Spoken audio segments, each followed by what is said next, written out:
तो आज हम जानेंगे कामाख्या मंदिर के बारे में। कामाख्या मंदिर देवी के मासिक धर्म के रक्त से यहाँ लाल हो जाती है ब्रह्मपुत्र नदी। जी हाँ दोस्तों, आज हम बताएंगे देवी के मासिक धर्म के रक्त से यहाँ लाल हो जाती है ब्रह्मपुत्र नदी। कामाख्या मंदिर बेहद खूबसूरत और अपनी एक अलग संस्कृति लिए हुए यहाँ का रहस्यमय कामाख्या मंदिर नहीं देखा और उसके दर्शन नहीं किए तो समझ लीजिए आपकी यात्रा अधूरी है। आइए तो आपको अधिक से अधिक बताने की कोशिश करते हैं कि कामाख्या मंदिर अपने में कई सारे रहस्य समझने वाले इस खूबसूरत मंदिर के बारे में। कामाख्या मंदिर, यह मंदिर एक तांत्रिक देवी को समर्पित है। इस मंदिर में आपको मुख्य देवी कामाख्या के अलावा देवी काली के अन्य 10 रूप जैसे धूमावती, मतंगी, बगोला, तारा, कमला, भैरवी, चिन्मासा, भुवनेश्वरी और त्रिपुरा सुंदरी भी देखने को मिलेंगे। आइए हम जानते हैं अभी इसके पौराणिक इतिहास को। 108 शक्तिपीठों में शुमार होने के अलावा ये मंदिर और इससे जुड़ी किंवदंती अपने में एक बहुत ही रोचक दास्तान समेटे हुए हैं। पौराणिक मान्यता के अनुसार एक बार देवी सती अपने पिता द्वारा किए जा रहे महान यज्ञ में शामिल होने जा रही थी। तब उनके पति भगवान शिव ने उन्हें वहां जाने से रोक दिया। इस बात को लेकर दोनों में झगड़ा हो गया और देवी सती बिना अपने पति शिव की आज्ञा लिए उस यज्ञ में चली गई।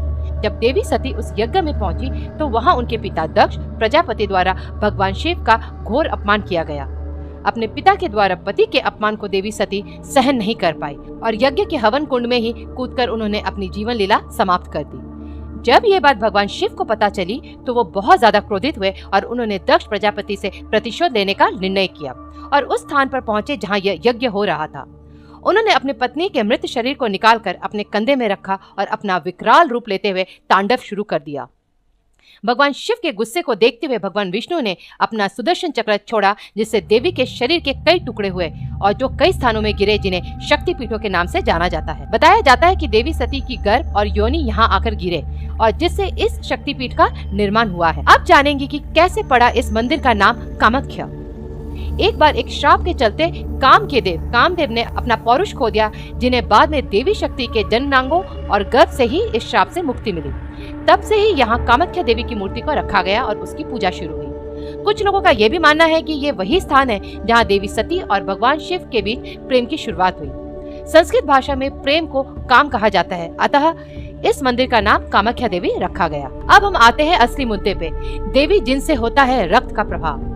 कामाख्या देवी को बहते हुए खून की देवी भी कहा जाता है। यहाँ देवी के गर्भ और योनि को मंदिर के गर्भगृह में रखा गया है, जिसमें जून के महीने में रक्त का प्रवाह होता है। यहाँ के लोगों में मान्यता है कि इस दौरान देवी अपने मासिक चक्र में होती है और इस दौरान यहाँ स्थित ब्रह्मपुत्र नदी लाल हो जाती है। इस दौरान ये मंदिर 3 दिन बंद रहता है और इस लाल पानी को यहाँ आने वाले भक्तों के बीच बांटा जाता है। इस स्थान की एक दिलचस्प बात यह भी है कि यहाँ इस बात का कोई पौराणिक या ऐतिहासिक प्रमाण नहीं है कि देवी के रक्त से ही नदी लाल होती है।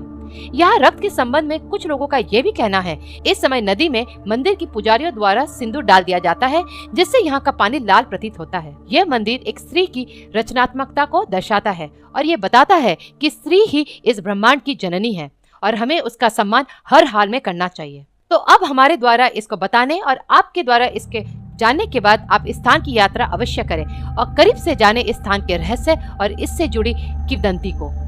हमारी पूरी कोशिश रहती है कि जो दोस्त, जो फ्रेंड्स हमको फॉलो कर रहे हैं, हमें इतना ढेर सारा प्यार दे रहे हैं, उनका हम वास्तविकता से परिचय कराएं। लेकिन ये कहानियाँ कितनी सत्य है उसे हम भी प्रमाणित नहीं कर सकते।